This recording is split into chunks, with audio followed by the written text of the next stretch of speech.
சிந்து பெருவி அடுத்த வர எபிசோடில் பார்த்தீங்க அப்படின்னா இந்த மாதிரி சிந்துவை வந்து மகா வந்து அடிச்சிருவாங்க. இதனால இந்த விஷயம் தெரிஞ்ச பைரவி பார்த்தீங்க அப்படின்னா போலீஸ்க்கு கம்ப்ளைண்ட் கொடுத்துருவாங்க. இந்த விஷயம் சிந்துவுக்கே தெரியாது. போலீஸ் பார்த்தீங்க அப்படின்னா வீட்டுக்கு வந்து மகாவை வந்து கேள்வி கேட்பாங்க. நீங்கள் சிந்துவை அடிச்சிங்களா, உங்க மேலே கேஸ் கொடுத்துருக்காங்க, எங்களுக்கு வந்து ஆர்டர் வந்திருக்கு உங்களை அரெஸ்ட் பண்ண சொல்லி, வாங்க ஸ்டேஷனுக்கு அப்படின்னு சொல்லிட்டு மகாவை கூப்பிட்றாங்க. என்னது சிந்து என் மேலே கம்ப்ளைண்ட் கொடுக்குற அளவுக்கு ஆயிட்டாளா, என்ன நீங்கள் வேற அதட்டி எதிர்ட்டி கூப்பிட்டு இருக்கீங்க, என்னாலலாம் வர முடியாது, இருங்க சிவாக்கு கால் பண்ண அப்படின்னு சொல்லிட்டு ஐஷுவா சொல்கிறாங்க. உடனே பார்த்தீங்க அப்படின்னா நீங்கள் பேசுகிறதெல்லாம் அப்புறம் பேசிக்கோங்க, ஃபஸ்ட்டு கிளம்புங்க, வந்து வாங்க கிளம்புங்க கிளம்புங்க அப்படின்னு சொல்கிறாங்க.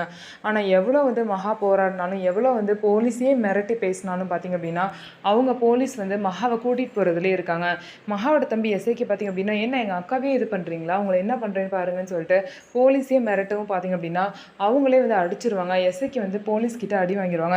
ஏன் கண்ணு முன்னாடியே தம்பி அடிக்கிறியான்னு மகா கோவப்படுவாங்க. இருந்தாலும் மகாவை பார்த்தீங்கன்னா அரெஸ்ட் பண்ணி கூட்டிகிட்டு போவாங்க. இதனால் ஐஷு அழுதுகிட்டே விஷயத்தை எல்லாத்தையுமே சிவா கிட்ட சொல்லுவாங்க. இனிமேல் சிவா வந்து பார்த்தீங்க அப்படின்னா போலீஸ் ஸ்டேஷனுக்கு போவார். என்ன நடந்துச்சு அப்படின்னு விசாரிக்கும் போது மகா வந்து சிந்துவை அடித்த விஷயம் தெரிய வரும். இந்த விஷயம் மட்டும் இல்லாமல் இதுக்கு பின்னாடி ஐஷு வந்து யாரையோ ஒரு பையனை லவ் பண்ணுற விஷயமும் சிவாக்கு தெரிய வரப்போகுது.